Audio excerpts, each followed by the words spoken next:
Hello, I'm Trevor May from Mayfly Audio. Today is the first video in a series where I build a Tweed Deluxe.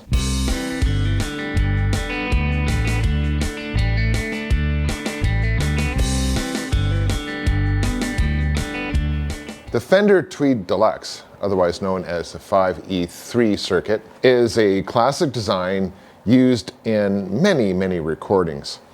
The amp is famously used by Neil Young to get some outrageously dirty guitar tones. So, in my pursuit of tone and also to see how my pedals react with different amplifiers, I'm going to build one. Now because I'm, financially conscious, or as my wife says, I'm a cheap bastard, I purchased this kit on Amazon. Now in theory, this kit has everything you need to build a Tweed Deluxe, with the exception of the cabinet and the loudspeaker. But my past experience with these kits is that they're better viewed as a collection of parts and not an actual kit. With that in mind, we're going to open this thing up and see what's in it and try to judge the quality of what's in there. Try not to cut myself on camera here. It's quite well packaged. Whoever put this kit together has done many of them. So, okay, we have a heavy box and we have a lighter box. In the heavy box,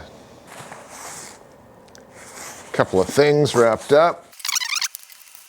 So we have an output transformer, power transformer. Now the longer box, we've got the chassis.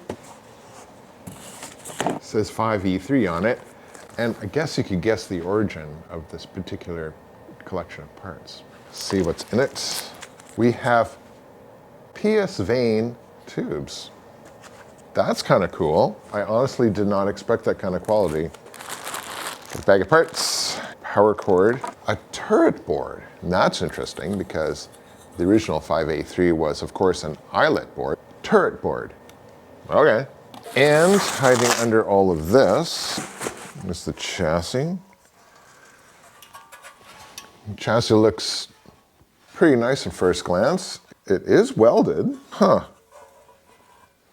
Probably this alone makes the kit worthwhile. Well, so far so good. Let's look at the individual components, starting with the most expensive. This here's the power transformer. So it's a pretty good chunk of iron here. It's a universal supply, so it will work in countries that use 240 volts as well. 50 or 60 hertz. It's got some very odd colors. It's pretty weird. The colors are not what you expect at all. This one will probably work fine, but because it has no safety label on it whatsoever, if it burns someone's house down, they would immediately point to this as a possible cause. I don't like that. So I would probably replace this with a known good one from a reputable manufacturer that actually has a UL or CSA safety stamp on it. Next, output transformer. It's a pretty standard 8 ohm output transformer. The input impedance is 6K6, center tapped.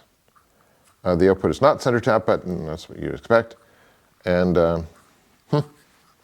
doesn't look terrible, but then again, we don't know how it sounds, do we? I can tell by looking at it that it is plastic bobbins, which is fine. Probably doesn't sound that bad. PS Vane tubes. So this is the rectifier tube. The numbers on it are not what I'm expecting. Are these really PS Vane, or are they just in PS Vane boxes?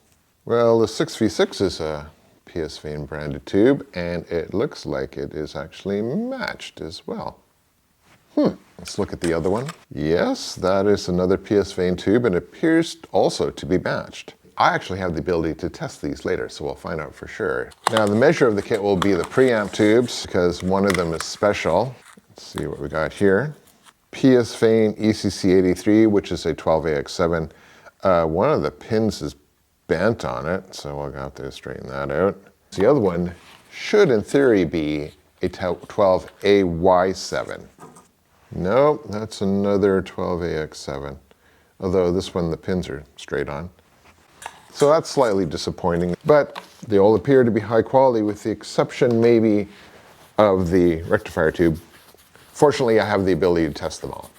As I said before, the chassis appears to be quite high quality. It's very stiff, nice thick material, bright chrome, edges are welded. It's good. I have no complaints here, that's for sure.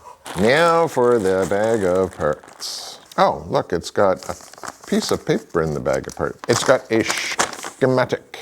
So this is the only documentation in this kit. Those we'll throw over there, being that the 5E3 is a well-documented design. I'm just going to use other sources for the wiring diagram, etc. Tube sockets. Typical Chinese ceramic, probably not terrible. They're average quality. If I were building this for a customer, I would spring for the Belton, but they are what they are. Now, what else we got? So this is a surprise, and I think it's a good one. I'm looking at the resistors for this amplifier, and they are all metal film. In my opinion, metal film resistors are much more desirable in an amp build than carbon composite. I did not expect that.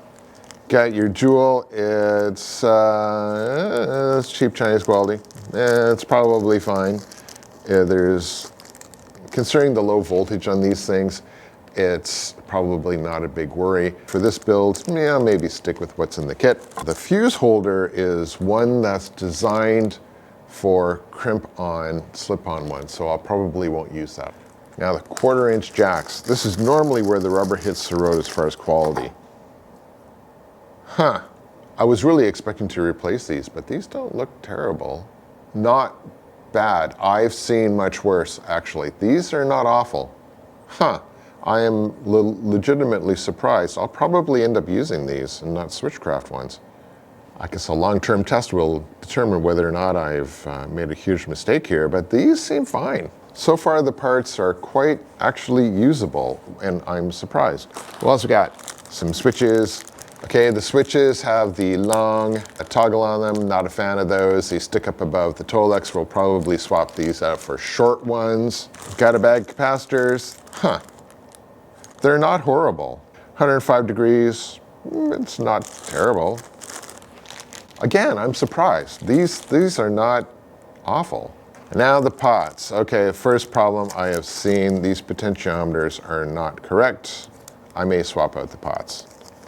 That is not designed for a chicken head knob, unless they gave me chicken head knobs that are slip-on or something. No, they got screw-on chicken head knobs.